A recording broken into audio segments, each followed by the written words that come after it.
Hey, welcome back to the Behind the Well Show. Your host, Roger Abel, here with Elias Randel. So, Elias, we're coming to this show. We're filming right after the big turkey weekend, Black Friday shopping, which we did a show on previously. But how was your Thanksgiving day? It was really, really good. I did what I always do, which I ate way too much food. I took a nap. I also helped cook. I cooked the turkey for 2 of the Thanksgivings that we go to.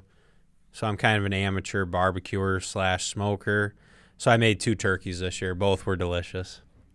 I don't expect anything less. I've had some Elias ribs before. Those are good. And the smoked salmon. Are you still doing the smoked salmon? I do. Yep, that's still in my wheelhouse. I do it every now and then. So you'd be proud of me. Before I had kids, I actually used to do a lot of barbecuing and smoking. And now that I have kids, it's just kind of like, we're going to grill. It's about the extent of it. In fact, I remember a few fathers, maybe it was like 2 years ago on Father's Day, I asked my dad what he wanted. He goes, I'd really like you to make barbecued ribs. I'm like, yeah, okay. I'll go to Willie D's and I'll pick them up. I said, I'll have 5 hours to smoke ribs. But for this Thanksgiving, I made pork belly burn ends. My neighbor had made them at a party for Halloween. I'm like, you got to give me the recipe. And they're absolutely phenomenal. As long as you just like pork fat and sugar, they're awesome. Well, and considering their pork belly, hard to mess up. You could forget them out there for a long time. You're not going to dry them out. Big 13-pound pork belly from Costco. Just when you get that big piece of meat, it's pretty awesome. So with that said, I was listening to some radio the other day, and we talked about the rise in credit card balances in America, which I don't think is really that unexpected due to the fact that the cost of goods have gone up so much. And we talked about how people were probably going to be using their credit cards more for Black Friday, but I didn't really realize how much credit card balances have jumped. And year over year, credit card balances have jumped 15%. That's a 20-year high. For going from a point where in COVID, we hit like a 20-year low in balances, we're back to a 20-year high in credit card balances. We have, and I think the highest inflation rate since the 1980s is playing a part in that. I don't think that's the fundamental reason. And, we do a show about finance. So we knew during the pandemic that savings rates were up. Well, that was a product of stimulus money. And it had nothing to do. Right. Nobody had anything to do. Yes, you couldn't go out to eat, you couldn't do anything, and there was stimulus money. And then the economy opens back up and we have inflation. And, I think times like this, it's kind of a fork in the road where people who have decided that they're going to be responsible with their money, smart with their money, make decisions that are going to help them build wealth over the long term. There's a fork in the road where they pick a path, or you can pick another path, which is what the vast majority of people do, and you have a high credit card balance, a lot of debt that you can't afford, and you're going to have a very hard time ever accumulating any significant amount of wealth if that's how you make decisions. And the vast majority of consumers in America just live paycheck to paycheck, and they have more debt than they can really afford to have. Well, and unfortunately for these borrowers, which this is an eye-popping number, total credit card debt in America is $930 billion. Just shy of the all-time record. $930 billion what people owe. Average credit card rates over 18% now because of inflation. So you're coupling the largest balances with the largest interest rates they've seen in 20 years. We're back to 20-year highs in interest rates, and they're probably going higher. So I think what's going to be the real test for this market, will these people be able to actually afford to pay these credit card bills? Because I don't think so. A lot of people are going to carry these balances for a very long time. Well, you just think about it. Let's just say you have a $10,000 balance. You had to take the trip to Disney, because I think there's other factors, Elias, that lead people to credit card debt. And I think a lot of it is driven from watching our friends on social media and they're doing a great vacation every day, you see another friend buying something new or going on vacation, and you feel like you're missing out and you should be doing this. Even though if you have 1,000 friends on Facebook, you're going to see one of them doing something. I mean, that's like 1 in 1,000. But it seems like all you see are these pictures. So people get this fear of missing out. And they're like, man, I need to take that trip. And they've exhausted their savings account. They don't want to give up their lifestyle. So they go to the credit card. I think that's what a lot of this is people going to the credit card because they don't want to cut their lifestyle. But let's just assume someone has a $10,000 balance and the interest is clicking away at $1,800 a year. It's 18%. That's $150 a month just in interest. Most people aren't going to pay it off. You're going to have to be very diligent about paying it off to get that balance. Well, then you couple that with housing unaffordability. I just think this is a recipe for disaster for people who are carrying credit card balances right now. You better start thinking twice about how long you're going to carry that balance for. There's another one too. People aren't even thinking about this. The last 15 years, people have used their home equity as a place to spend money. And they did it because they were having home equity lines of credit at 3% and 4%. Guess what a home equity line of credit interest rate is today? Because they're all adjustable. Yeah, what are they right now? 8? They're 8%. Well, okay. Still better for revolving credit. Still better than a credit card. Better than a credit card, but let's just say you had $100,000 out there. You were paying $3,500 a year. Just if you're paying interest only. Now you're paying $8,000. It doubled. Like that's going to squeeze people. And I know people have used their equity from their house for a fact. People are using that because people a lot of consumers have. They have more equity in their home than they've had in the last 20 years. Just tons of equity. There was a little research report out from the Federal Reserve of New York on where the debt's actually structured. So I kind of jumped ahead a little bit. But household debt balances in America are $16.5 trillion. And now where is all of that? So Elias, so that $16.5 trillion, I think it'd be good to break out where it is. And $11.6 trillion of the $16 trillion in, mortgage debt, which arguably that's a decent debt to have.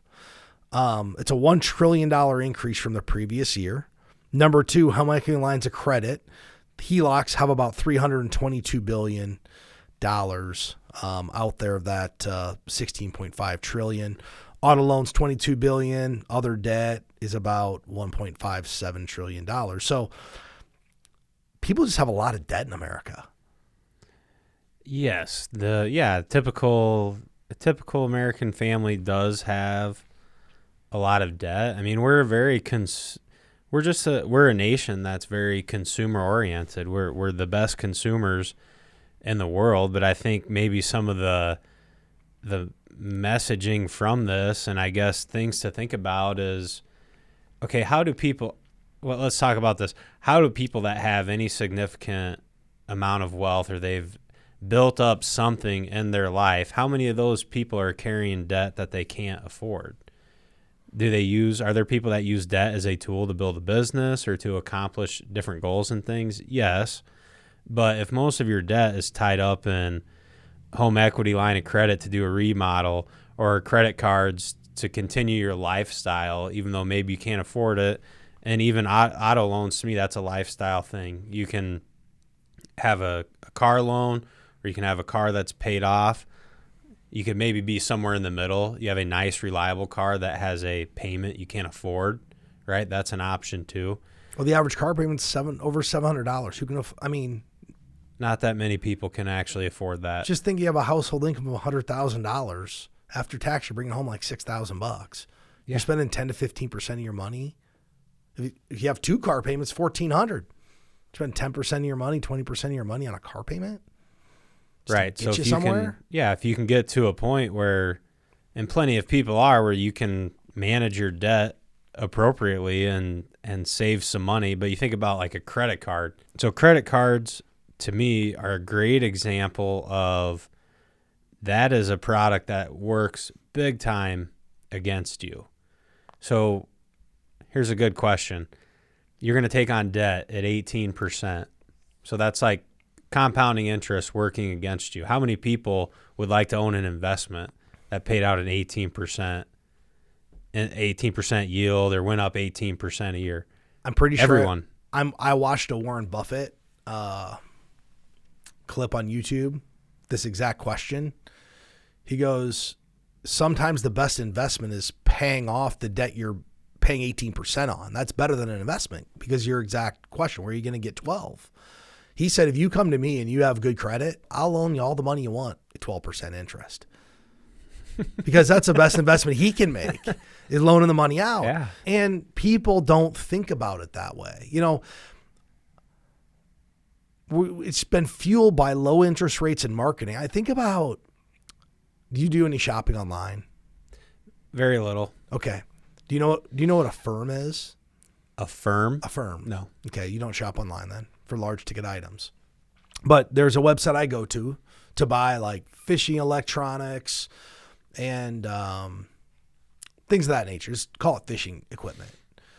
And on every price, hey, here's the price. You can make 4 installment payments with the firm.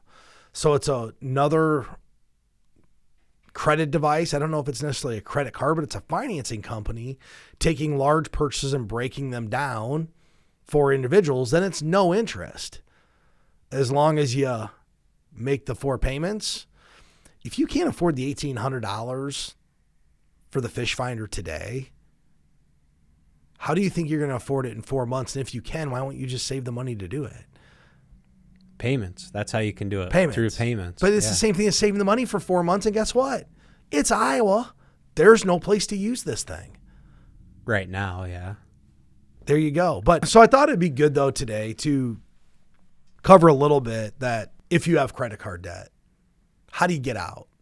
Because once you're in, when you're paying 15, 17, 18, 20, could be 26%, it's hard to get out. And I know that if I charge something on the credit card, I found the very best way to pay this off is to do it on a weekly basis. And it's not because it's less money. It's because it's psychologically easier to pay that bill off when it's $150 versus $3,000 or $4,000 at the end of the month. It is. I think another, in addition to that, I think a good strategy, if you can execute it and it makes sense, would be like sign up for a balance transfer card that offers some sort of introductory rate. But you have to put together a real plan to pay it off, right? If you just open another credit card and you don't execute, well, now you have an extra credit card. Maybe you have a balance, maybe you don't. But you could use something like that to consolidate some debt and have no interest for a while, but be diligent about paying it off and have a plan to execute that plan. Here's my only issue with balance transfer cards, and I'm going to play devil's advocate on this. Okay. Number one, to transfer the balance isn't free. Sometimes yes, sometimes no. No, they don't transfer for free. They always have a balance transfer charge. It's 3 to 5% of whatever you transfer. So if you can never find that for free. No, there's a balance transfer fee on almost every single one of these things. Okay. So you're paying 3 to 5%. So let's say you transfer $10,000. Well, you paid $300 to transfer it. And what you also did is you open up more credit. So because I understand how people work, if you already got into credit card trouble once, guess what's going to happen? You're going to keep making minimum payments on the balance transfer. And in 12 months, you're basically still going to owe what you owed before. And because now you have a second credit card, now you have 2 credit card bills. And I almost guarantee you got in the nasty mess. So the solution is to come up with a plan to knock it out and not just defer it somewhere else. Balance transfer is almost like a way to say, hey, yeah, you made a bad mistake. Let's make more. Like, I understand there's a mathematical way to do it, but if you can't get out of, okay, so if you can't get out of $10,000 of credit card debt in 12 months without doing a balance transfer, why do you think you do it with a balance transfer? All you're saving is $1,500 of interest. You're not saving that much. Yes, and I do agree with what you're saying. That's why I also said you have to have some sort of, you have to have a plan to actually do it and be diligent about it, or you're going to end up in a worse position. Yeah, I like the idea of a plan better. I'm just playing devil's advocate. I'm a little Yeah, I know. And for the vast majority of people, I don't trust them to do a balance transfer. And I know actually they're not going to do it. There's no way they're going to do it. I get where people are at with their credit cards. I know where people are at with their savings rates. Most people probably can't be trusted to be adult enough to execute it. But if there's someone listening that could do it, then I hope, that might be viable for them. There's very little adulting when it comes to credit cards. Elias, we talked about a strategy, and it's easy for us to talk about what's having a strategy, but we can really give someone a strategy. There's two ways to do it. There's the debt snowball, the debt avalanche. And I'll briefly just touch on what those are, but debt snowball, you list your debts from largest to smallest, tackle the smallest ones first. And as you pay them off, you take that minimum payment and roll it into the next, like the snowball effect. You start small, go to your biggest debt last, okay? Interest rates don't matter for the debt snowball. Debt avalanche, you actually going to pay off your highest interest rate item first. You kind of have to know how your mind approaches things. There's not a right way to do this. But what I can tell you is there's a lot of academic research out there that actually shows that debt snowball is more effective because people get the reward of paying something off. It feels good. You have a $300 Best Buy card and you might be able to just go knock it out. You have this sense of accomplishment where if you go tackle the 19% credit card first that you have $22,000 on, it might take you 3 years to get one debt knocked out. So that would be the debt avalanche, which financially, if you're looking at pure numbers and you're not taking human emotion in any of this or human behavior, arguably the best numbers way to do it's a debt avalanche. Unfortunately, research shows us that the debt snowball actually is much more effective. If you're an engineer, the debt avalanche probably makes more sense to you. If you're a non-engineer, you're a school teacher or someone who doesn't revolve all around math, the debt snowball is going to make more sense to you probably. Yeah, and due to the just the emotional and psychological side of it, I'm probably a bigger proponent, not probably, I am, of the debt snowball due to what you're saying. It's rewarding. You have little rewards along the way that then help keep you focused and help keep you on the path to achieving that goal. So for me, in this situation, I typically always recommend the debt snowball for people unless, like someone like you're talking about that's really a finance person, engineer, like the numbers is the most important thing to them, which that's not most people.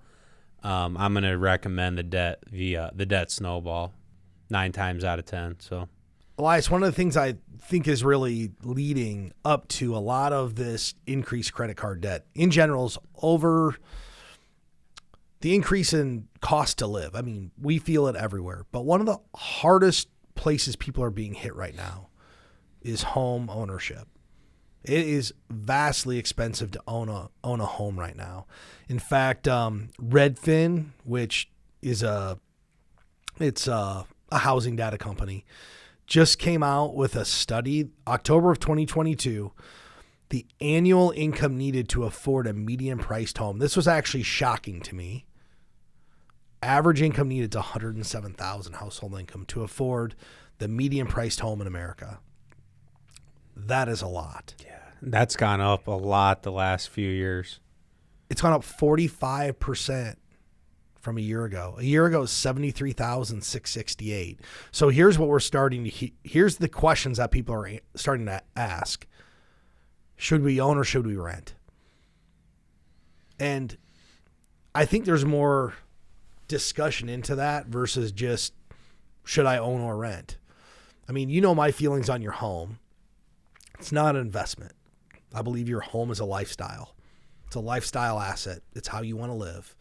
Because if we think about the definition of an investment, it's got to pay dividends, interest, or capital gains, which if it's going to be an investment means you're going to have to sell it someday and realize a capital gain on it because you're not renting it out unless you have a duplex or an apartment building you own. If you're just living in this place, it's probably never going to be an investment.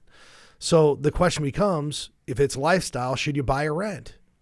I don't know what your opinion is, but I think there's certain cases where you could make the case, especially today with how expensive it is to own a home, that for some people, renting may be a better option. I think you can make a case for that. I actually have a good friend who he owns a home now, but for a long time he did not.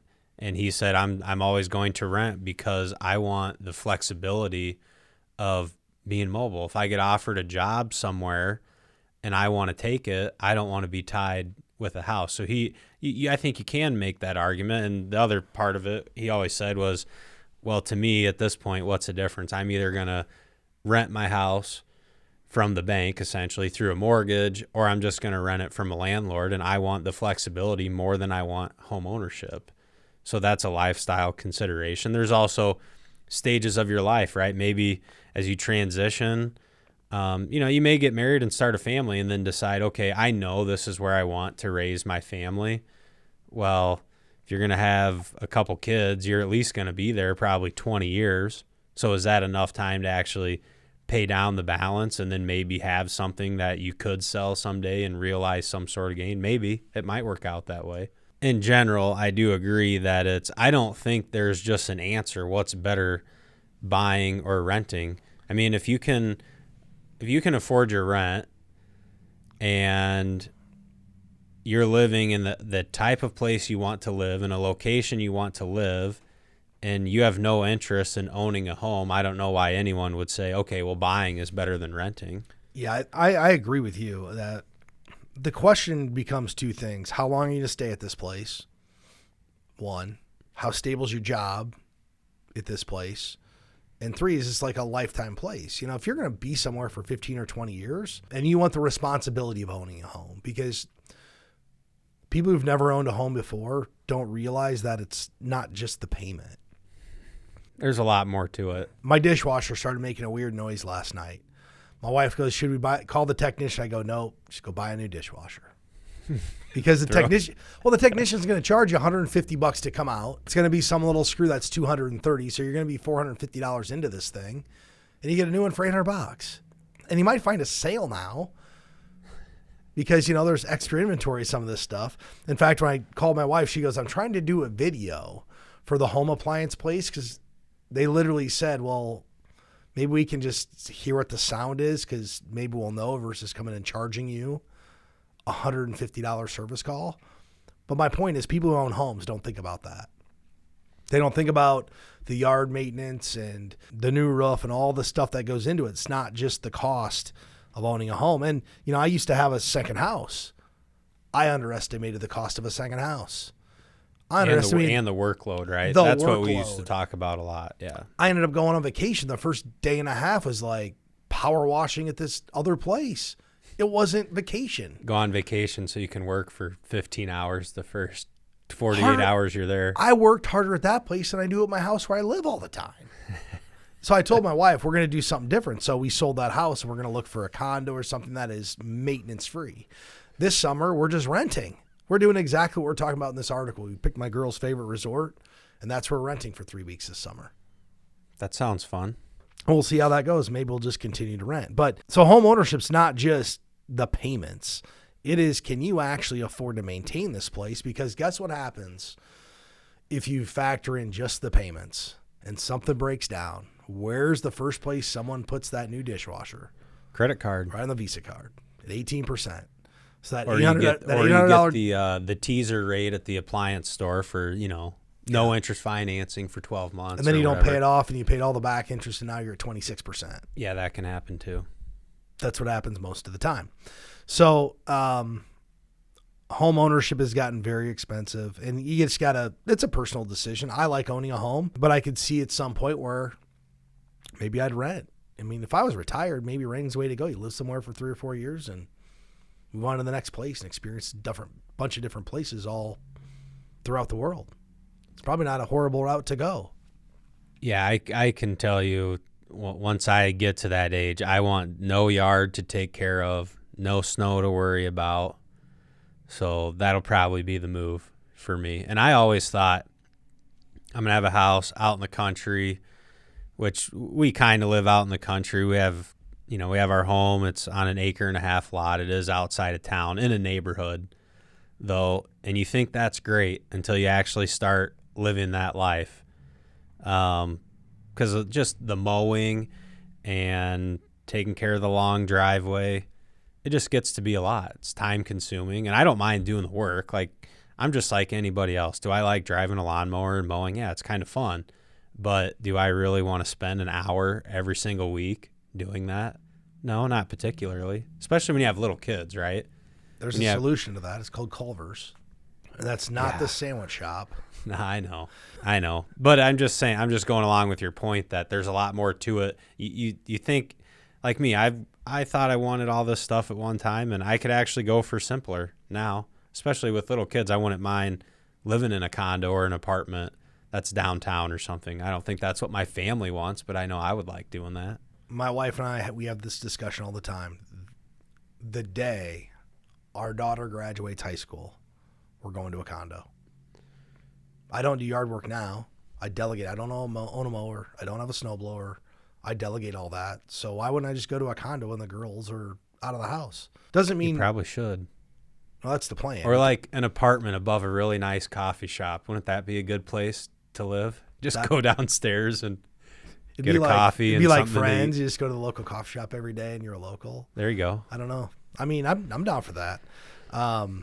Well, with that said, this is a good show, Elias. I think these are a lot of things that are actually hitting home with people today. I think the takeaways that I want people to think about is, one, if you're running the credit card up, you got to put a plan together because it's going to get worse the next 30 days. It's Christmas time, which means if you don't have money saved for Christmas presents and you have credit cards, you got to really figure out what you're doing. I mean, there might be a situation where if you had a high credit card balance, you say, look, we're going to do something different than a bunch of presents this year. I know in my family, we don't even exchange gifts with my parents anymore. Like, there's no reason we all get what we want. We just want to spend time together at the holidays. But if you're behind, it's time to start putting together a plan to knock those credit cards out, because otherwise they're just going to get bigger the next 4 weeks. Yeah, Roger, that is another good point, and that should be, people are going to have to address that, right? If you are doing your holiday planning, you already have some credit card debt. I don't, it's hard to cut back around the holidays, but I think putting something in place to address that and then starting to execute that would be a good move if you have significant credit card debt today. Well, with that said, if anybody's looking for help putting together a plan, you can go to btwellshow.com. We'd be happy to help you. Hope everybody has a good week. Thanks for listening.